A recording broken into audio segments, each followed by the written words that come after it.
We, as you probably realise, we're doing both physical live delivery because you're here, but we also have participants on Zoom. We expect there will be IT issues, so bear with us. We've had some testing this morning. If there is any feedback, either here or on Zoom, the first thing to do is to turn your sound down for those on Zoom that can hear me. And then we'll try and fix that issue. Now, we do know too that people are still registering. We're not going to have a full lot of people in this room all the time because people have chosen to register for certain sessions, and that's the options we gave to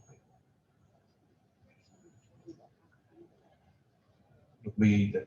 To start off, we just wish to acknowledge the traditional custodians of the land and lands where we're meeting remotely as well. And we pay our respect to elders past, present and future.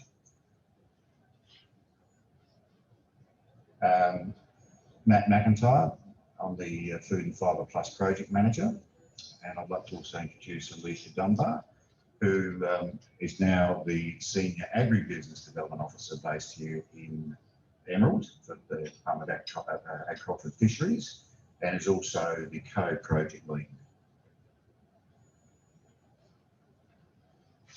Thanks everyone for joining us here today. I'd like to acknowledge that I have colleagues in the room and some still on their way, so travelling through from Mackay and held up in a traffic accident somewhere. So we will have people coming in and going, but if I could recognise that we've got Stephen Smith, Regional Director for DAP in Rural Economic Development, and Lou Markey, Agribusiness Manager for Central Region. We also be joined today by Helen Newell from Bowen, who's an Agribusiness Development Officer, like me. And we also have Dr. Robert Nissen, who will be attending for Mackay Region. So some of you have been through the background for Food and Fibre Plus.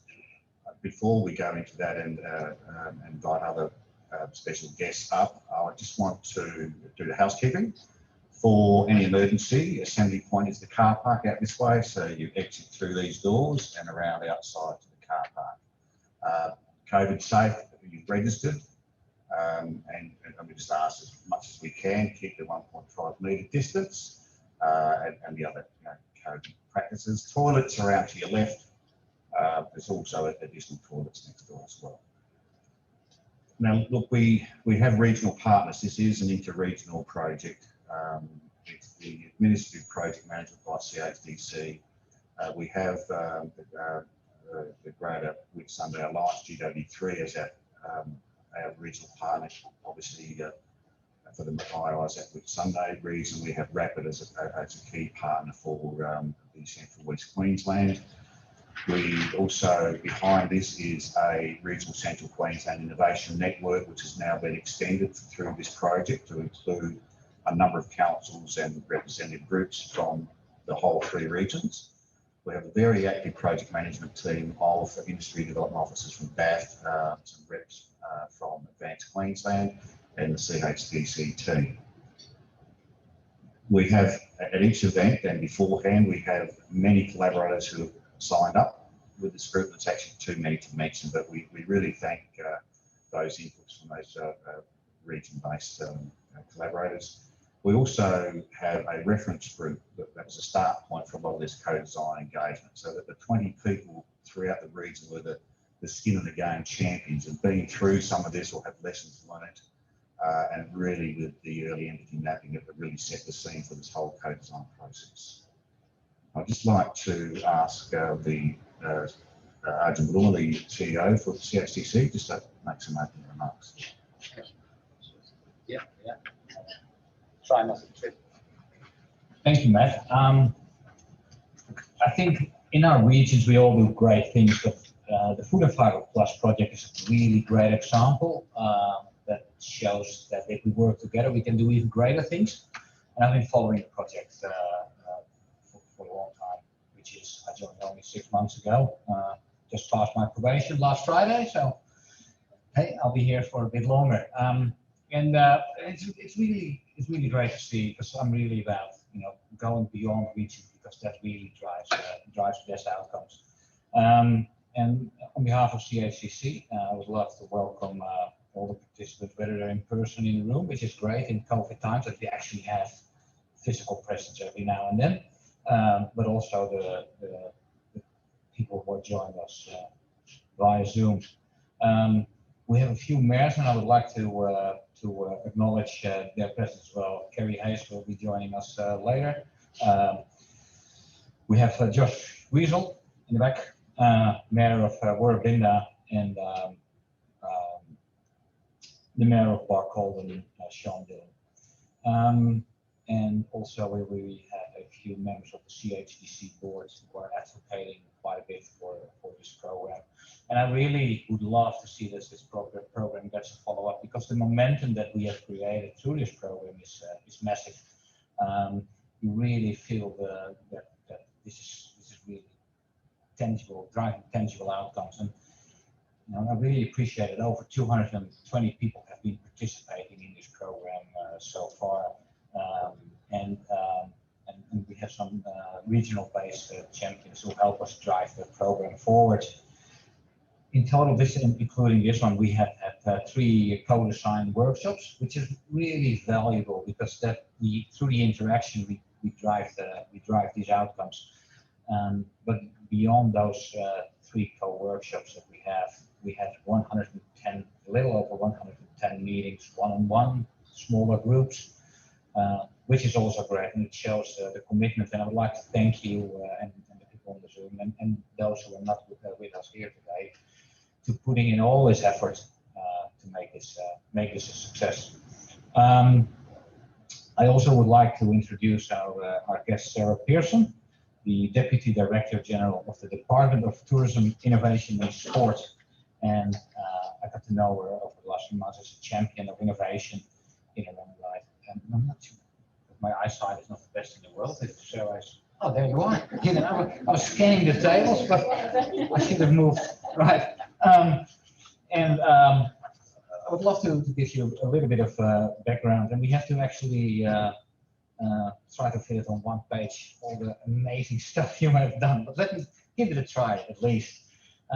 She's the Innovation Lead and Deputy Director General for Innovation, Department of State Development, Tourism and Innovation. She's a leader with global experience and skills in building innovation ecosystems, and this is a good example of one of those ecosystems.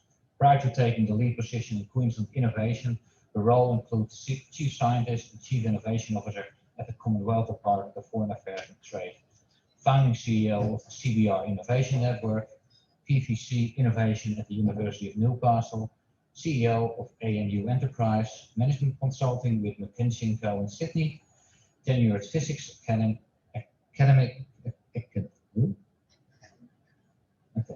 at UNE, and Global Head of Open Innovation at Cadbury PLC in Reading, UK. So that's an immense list, and that is just the short version. Her strategic research and innovation skills have also applied to board positions spanning government, venture capital, tech companies, and social impact entities. She holds a doctorate in philosophy and is the author on 8 international patents for cancer diagnosis and novel confectionery. I think that really is a short version, because I also know the longer version, which is even more impressive. But we're very happy and very proud that you're here with us today. So can I welcome you, Sarah Pearson?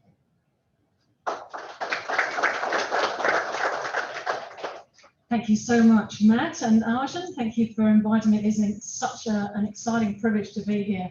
I think what we're doing in Queensland regions to build new economies, new jobs, new industries based on emerging science and technology and emerging business models is really exciting. It's something that drew me to Queensland, because you're really going for it in Queensland. So it's really exciting to be here. Also brilliant to be here for the Food and Fibre Plus co-design workshop, because the only way we're going to be able to achieve any of this, or this what sometimes feels a bit scary, these future economies, these future jobs, is that we can only do it through collaboration. And I'm going to talk a little bit more about that tonight in the speech at dinner. But this project here, we're particularly excited about and glad to be here today. Obviously managed by the Central Highlands Development Corporation. funded by Advanced Queensland, which is the Queensland Government's innovation program, but also by the Queensland Government Department of Agriculture and Fisheries. So a collaborative project there as well. I'd also like to recognise and acknowledge all of the wonderful partners you have working in this project, so GW3, RAPAD, the Sunshine Coast Regional Innovation Project Team, to mention just a few. Like I say, collaboration, collaboration, collaboration. We have a new minister, Minister Sterling Hinchcliffe, and he and our department are really, really focusing on how we work with and help come back with the grease in the wheels, in other words, help things to happen faster in terms of regional economies, and how we help you build these new opportunities for great jobs for people in the regions. We're very keen to do that, but also keen to make sure it's you that's driving it. None of this works from a top-down perspective in my experience. It's where do you see the priorities? Where do you see the opportunities? Where's your passion? Where's your commitment? Where's your energy? Where are you wanting to drive your region to? That's the only way it works. And so I want to thank you so much for showing your commitment today and tomorrow, being here in this room and online, committing to looking at what the priorities will be for you to drive collectively going forward. So a massive, massive thank you. I'm really looking forward to being part of it. So I will be here for some of these pieces today. So I'll be here for one of the sessions today, the dinner tonight, and another session tomorrow. I'm so excited to hear what comes out of that and what you're going to focus on. There are the 4 themes, so circular economy, agritourism, sustainable land management and water security, and supply and value chains. And some really important things for you to be focusing on. Like I say, I'm looking forward to hearing about that. The other benefit about being collective, and I'm sure you found that in the workshops already, is that you get to meet people doing similar things to you, or the same things differently, and you can learn so much from hearing from other people about what they're doing and how they're doing it. And of course, the data. I'm a physicist by training. Data is fabulous. So, you know, all the data that you can share in terms of your knowledge and expertise and the things that you're gathering. So that's really exciting.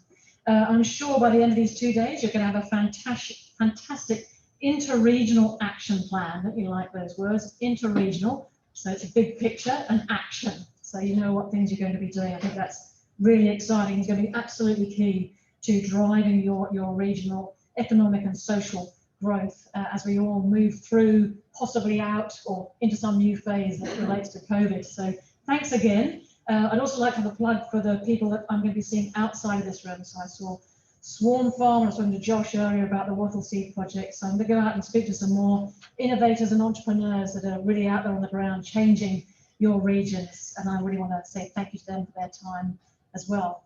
And look forward to working with you through this workshop. Thank you very much.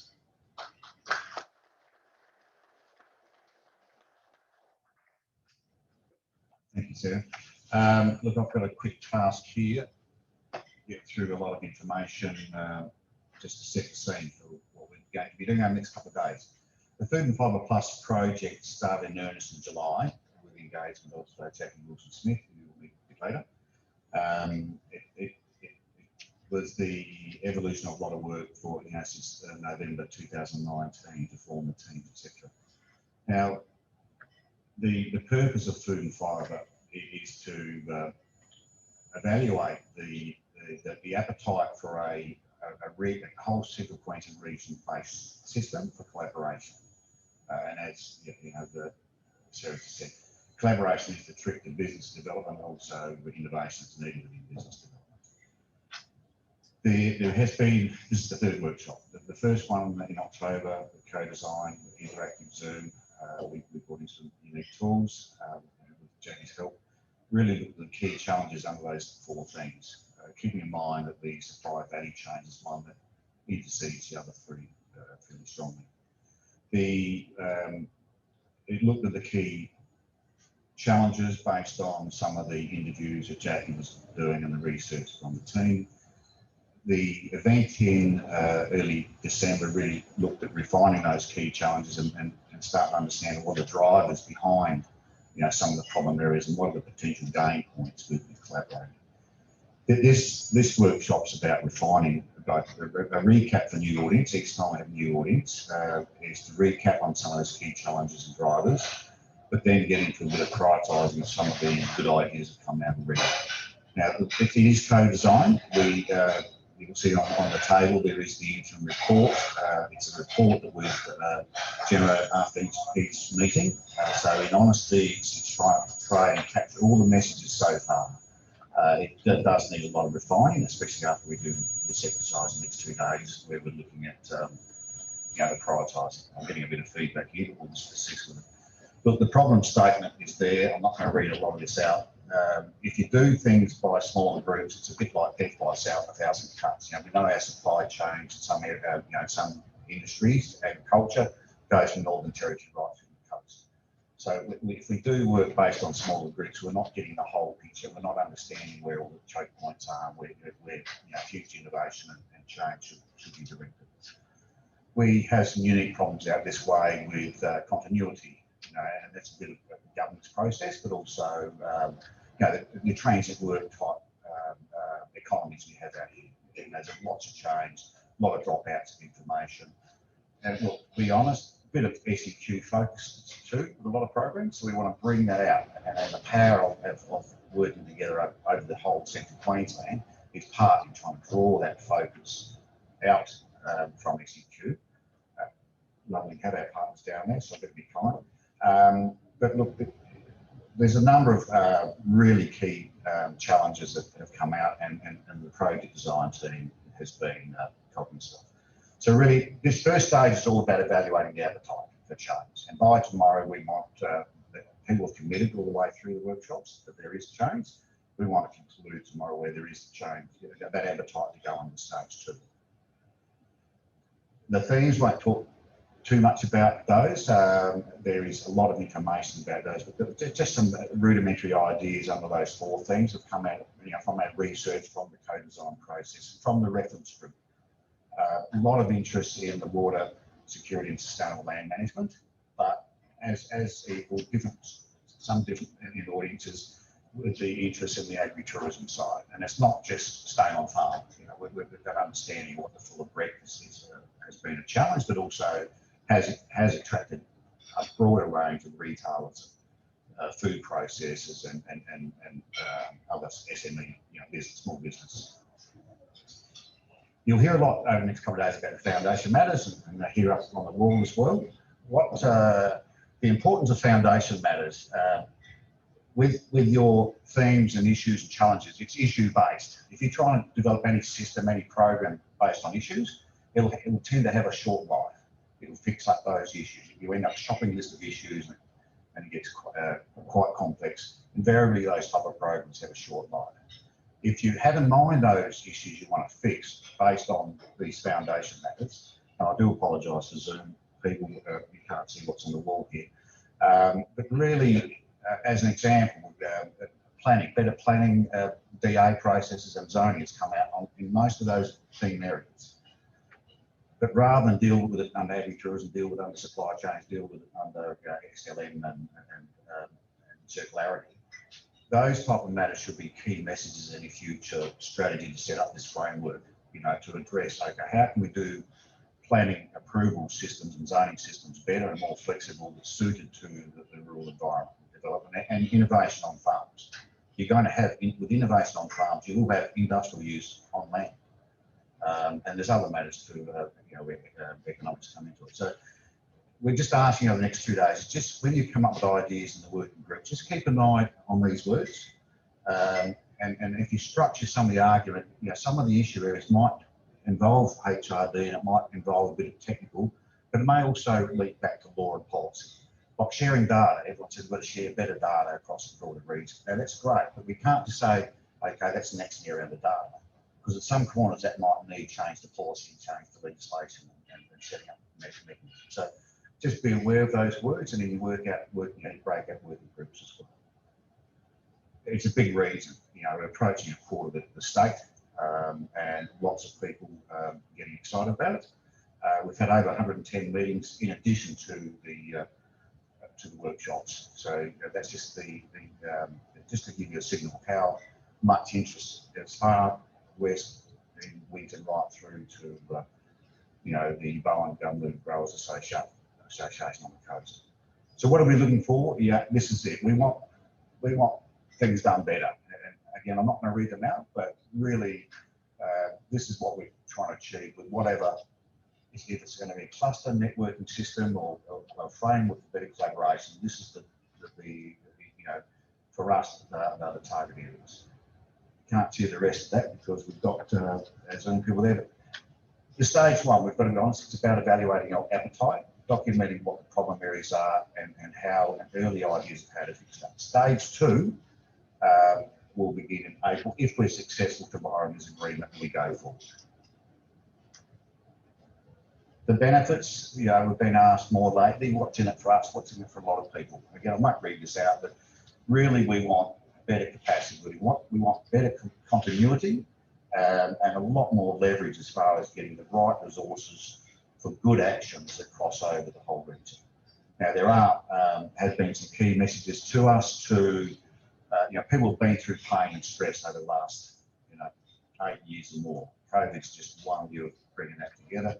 There's a lot of appetite from growers right through to retailers to change. But also people have been through stress, they want action on the ground, and that's a key message that came out even by some of this room after the 6th of October. So we want action. By tomorrow, we'll be introducing some pilot actions that can be used to, as a machine to get people to collaborate as part of that stage 2, and we will introduce those tomorrow. So look, I'd like to now introduce you to Jackie Wilson-Smith, who will be running the show mostly over the next couple of days. And any troubles, IT, other issues, come and see myself or Alicia here. Any logistic matters, Kylie at the back of the room is the person to see as well. So thanks very much.